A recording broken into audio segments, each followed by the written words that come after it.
Let's go on a walk together, shall we? I wanted to share something with you guys just about income tax and applying for a mortgage. So there's a couple things that I think are important to understand about income tax and how it affects and relates to purchasing a home. So let's start with the end in mind. If anything bad were to happen with your mortgage, if you went into default, right, and couldn't pay your mortgage and you needed to give the house back to the bank would, after the cost of selling and legal fees, the bank would take whatever money is remaining and pay back your mortgage.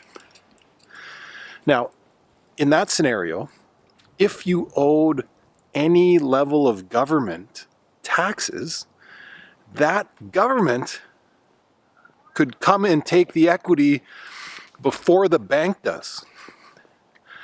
So the bank would be in second position and have second access to remaining equity when selling your home. So that's a major problem for the banks. Oh my God, there's a little hill. I'm just huffing and puffing. Sad. So the banks, they don't like to be in second. If there's any equity remaining in the home, they want first dibs on that money. So when you sell your home, when you refinance, the bank wants to be in first position to take that money back. If the client owes taxes, you can't.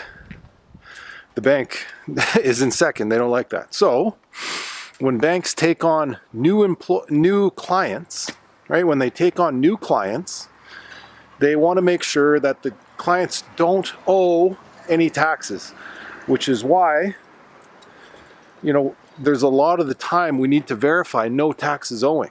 Even if somebody's on the application, they've got good credit, we're not using any income for them, but they want to be on the mortgage application and they want to sign the offer to purchase and be a part of the process. It's totally cool, but the lenders will want to verify that that person doesn't owe any taxes for that exact reason. So we can't owe any taxes. Now, as an employee, taxes are deducted right off your paycheck. They come right off the top.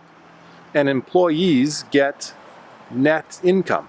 So they pay their taxes right from the source. So in most cases, when applying for a mortgage as an employee, you show 2 pay stubs and a letter of employment. Show 2 pay stubs and a letter of employment. And the lenders will look and say, okay, taxes are deducted at source. There's usually no requirement to show proof of personal tax because it's almost a given that they're paid. But if you're self-employed, we will need to show that you don't owe any taxes, and that's verified by looking at your most recent notice of assessment. And a notice of assessment is the document I get back from the government when I file my taxes, and it shows if I owe or if I was credited.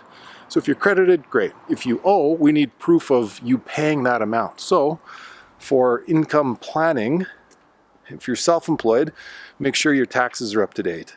If you're an employee, just make sure your taxes are actually up to date. I mean, I've been in situations where the employee's taxes are not up to date, and it's just make sure that happens. So I hope that that's helpful for you guys in terms of understanding tax and how it relates to mortgage financing and why it's important to the banks. Hey, thank you so much for watching this video. If you thought it was helpful and you found yourself thinking, I want this person to handle my mortgage and do all of the work for me, then we can do just that. Head over to mymortgagewithchad.com. That's mymortgagewithchad.com. When you get there, you'll see a little letter I wrote about the mortgage business that I run and own and what to expect when working with me. If you like what you see, fill out the little form there so we can arrange a time to talk. That's mymortgagewithchad.com. If you think of anyone else who might like this content, please be sure to share it. Thanks for watching.